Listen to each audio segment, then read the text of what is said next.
The most frightful season of the year is here, and the Red Raider community is embracing their fears as they enjoy a full schedule of frightful fun. Coming up, we'll show you how students are enjoying the Halloween holiday and how you can still check out one of the most horrifying attractions on the South Plains. Getting across campus can be a challenge, especially with only 10 minutes to get from class to class.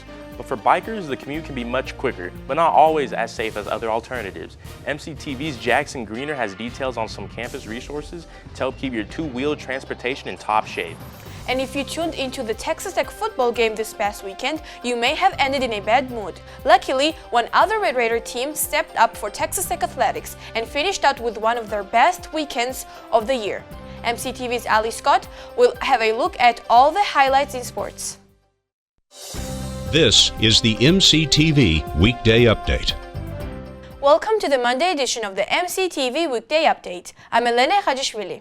And I'm Caden Simpson. Halloween is only 3 days away, and many Red Raiders are getting into the spooky spirit while enjoying some frightful events scheduled around the Lubbock area. To help scare students in time for the holiday, a couple of campus groups hosted a free night of fear-filled fun at one of the Hub City's most horrifying attractions. Last week, the Student Activities Board invited students to brave a free night of fun at Nightmare on 19th Street. Nightmare on 19th is a long-running attraction at the Lone Star Events Center, featuring 4 haunted houses and a 3D attraction. This year's options include Blood Moon Manor, Sinister Swamp, and Castle Dominus, along with a virtual experience called Krampus 3D. All 4 haunted attractions were free for the first 300 Red Raiders to show up at 8 p.m. with a tech ID. SAB also partnered with the Office of Risk Intervention and Safety Education to offer Wednesday's free night. RISE offers students the chance to stop by their table while waiting to get inside to find out whether the relationships were healthy or haunted. Nightmare on 19th Street opens for their final 3 nights of fear this Thursday for Halloween. If you dare to check out the horrifying attraction, it will be open from 7:30 to 10 p.m. on Halloween night. After that, the freaky fun continues this weekend with the final 2 nights of the season on Friday and Saturday night. To brave the spooky spectacle, you just need to show up between 7:30 and 11 p.m. For more information, check out nightmareon19thstreet.com. If Nightmare on 19th Street just wasn't the type of Halloween celebration you were looking for, there was a far less scary option available south of the city down Interstate 27. The Texas Tech Polo Club invited the public to the team's arena for a special event yesterday evening. Halloween Chucker took place at 6:30 p.m. yesterday evening on FM 1585 east of I-27. The event featured an exhibition match giving fans the chance to see the team in action. It was also an opportunity for attendees to learn about a sport and the Texas Tech team that is not well known on campus. Everyone at the event were also invited to enjoy free hot dogs, desserts, and other food as they celebrated the upcoming haunted holiday. TTU Polo practices at the arena throughout the school year, occasionally hosting matches at the venue. The team also travels around the country to showcase their skills as they compete on behalf of the Red and Black. To keep up with the team and find out more about upcoming events, you can follow them on Facebook and Instagram by searching for Texas Tech Polo. Texas Tech Polo wasn't the only team showcasing their skills while competing for the university this weekend. Another set of Red Raiders also pulled out their boots and saddles along with spurs and western gear with the chance to win top prize. The 76th annual Texas Tech Rodeo kicked off last Thursday at Cook's Garage. The 3-day event included multiple events such as steer wrestling, barrel racing, and the always popular bull riding.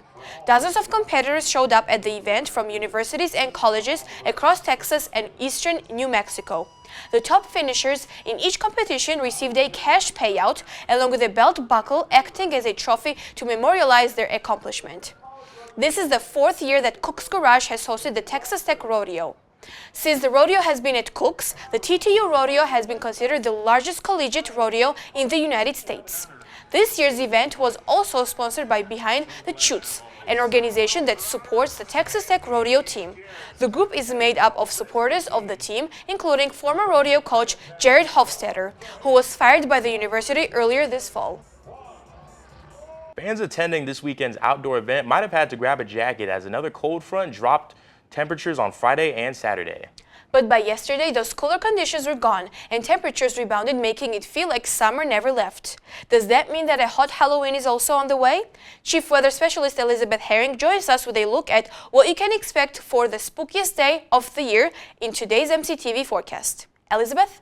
Yeah, well, partly cloudy skies across the South Plains area today. It's also been pretty windy. I'm sure you noticed that if you had to walk to class this morning or this afternoon, as well as wind. We are also running right back into some warm temperatures. Although we had a more mild weekend, we are warming right back up as we start this week. This has actually been the warmest October in recorded history. Our record high of 99 degrees set at the beginning of the month. And last week, we also broke 3 records: Tuesday, Wednesday, Thursday, broken records with highs in the lower 90s. We cooled down over the weekend. However, we warmed right back up as we ended our weekend on Sunday with a high of 91, breaking our previous record. Today, we could even see another record broken, surpassing 91 degrees. The last record set was in 1943. Normally around this time of year, we're around 70s for our high, mid 40s for our low, and this October has been unseasonably warm and definitely a warmer October than what we've seen in previous years. As well as those warmer temperatures, some winds are rolling throughout the South Plains, nothing we are not used to. Tonight and tomorrow, we're going to see those winds continue. So if you are headed to class, just keep that in mind as you're getting dressed tomorrow morning to head out the door, that wind is going to make those temperatures feel a little bit cooler. Well, tonight, lows in the South Plains staying relatively mild, mid-50s, mid-60s, Snyder 65, Caden 66, Turkey and Matador 63, Demet 55, Morton 57, and clear skies.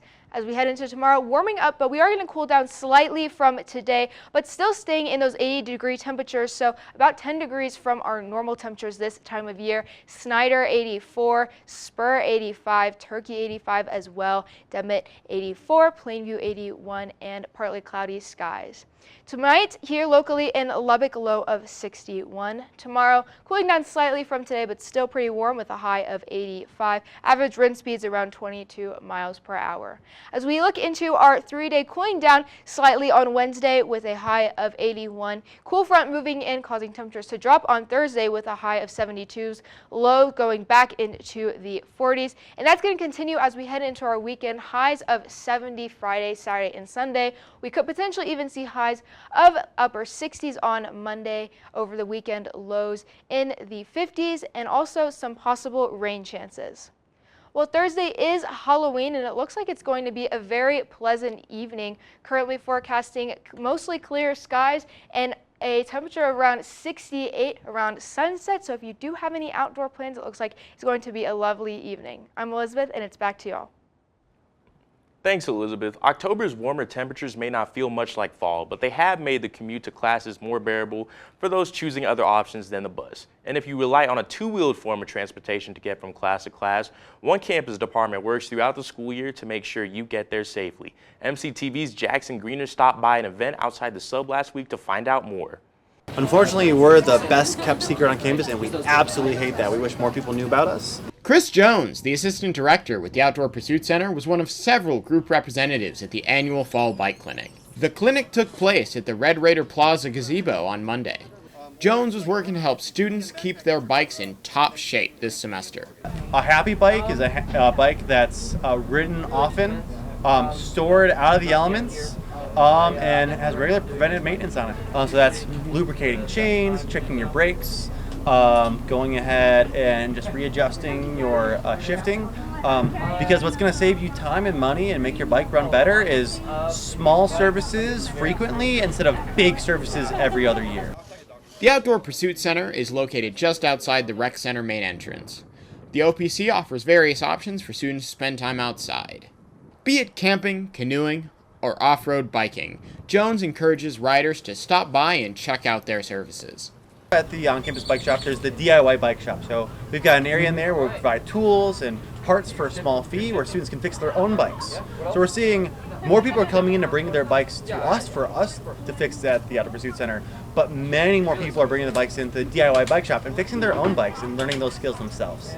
But the OPC wasn't the only group out here. Texas Tech police officers were also at the clinic to spread info on bike safety and theft prevention. So we're here just to show, like students use a U-bolt lock, these cable locks get cut real easy.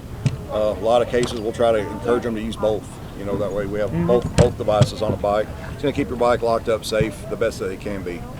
The bike clinic wrapped up on Monday, but Transportation and Parking Services is already planning next spring's clinic. But if maintenance can't wait, the on-campus bike shop is open Monday to Friday from noon to 6. For MCTV, I'm Jackson Greener. Jones AT&T Stadium was empty again this weekend, but Texas Tech Athletics still had a full schedule of action taking place both here on campus and around the country. One of those teams spent their weekend traveling across the eastern United States and ended up with some surprising results as they worked to improve their season record. MCTV's Allie Scott joins us now in studio with highlights from that team and more in sports. Allie?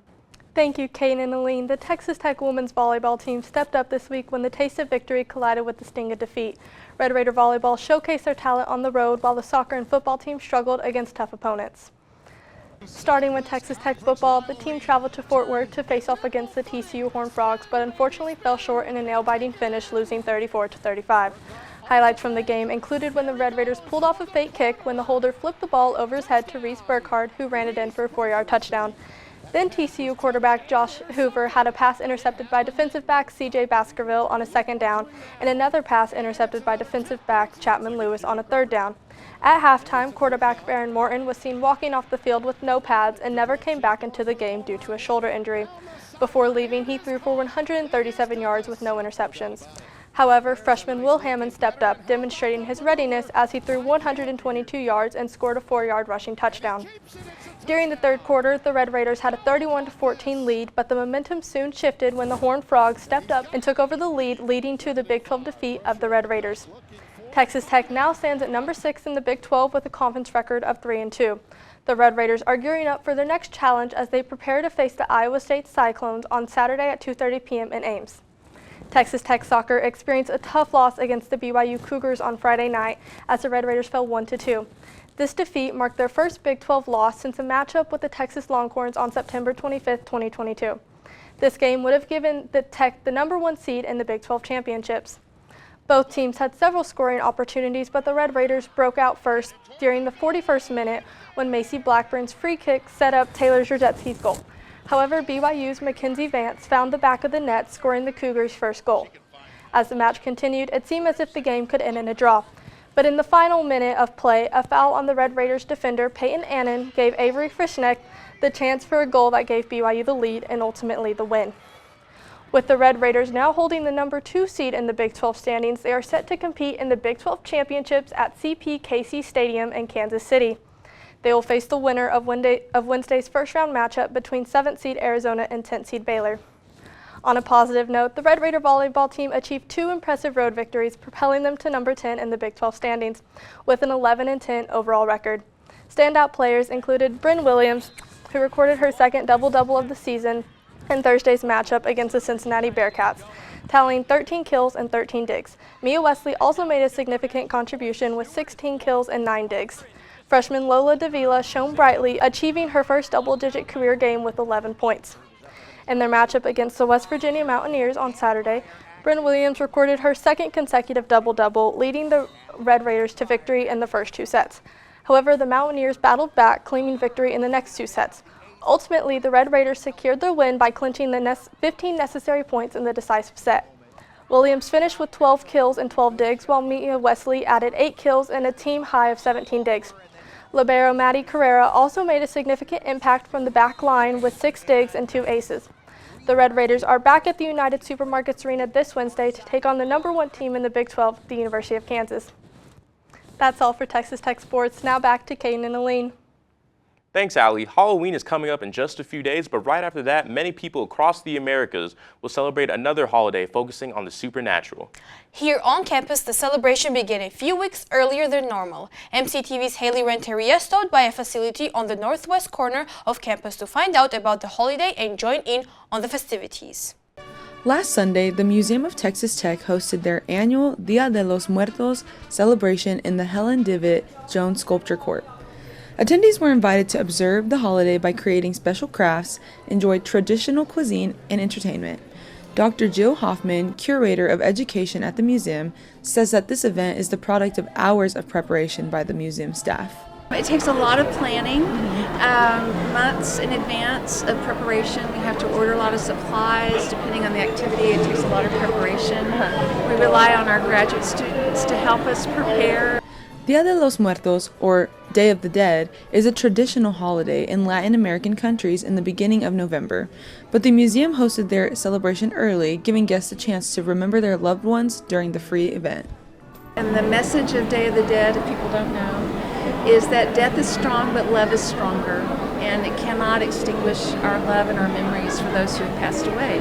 So we get to overcome death in that way.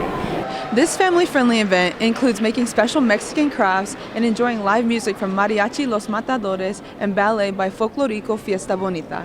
Honestly, I think it's a great way for the kids to know what Dia de los Muertos is.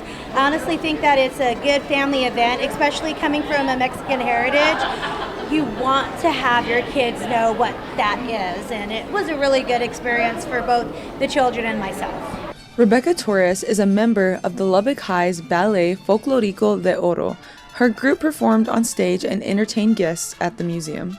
For this event, this is actually my first year ever being a part of it, and it's really cool. I like to see everything that's going on out here, and I didn't know anything about this event until our dance teacher told us that we were going to dance at it, and this is a really cool event. Sunday's Dia de los Muertos celebration was the last time the museum plans to host the event. Hoffman says the event will be missed, but she has enjoyed the experience. So it's just a neat event. It's very happy. It's a joyful time, and we have so many community partners that help us. It's just great. It's a neat way for the museum to connect with people in Lubbock. For MCTV, I'm Haley Renteria. Elene, are you planning on celebrating either Halloween or the Day of the Dead this year? I already celebrated Halloween this past weekend. What about you? Halloween, got some going to a few parties, gonna eat a lot of candy, and then Day of the Dead, I believe the ICC has an event lined up for that. I think it should be fun. Interesting. That's all for today's edition of the MCTV Weekday Update. Thanks so much for joining us, and be sure to check ttuhub.net every day for more news. We'll see you on Thursday.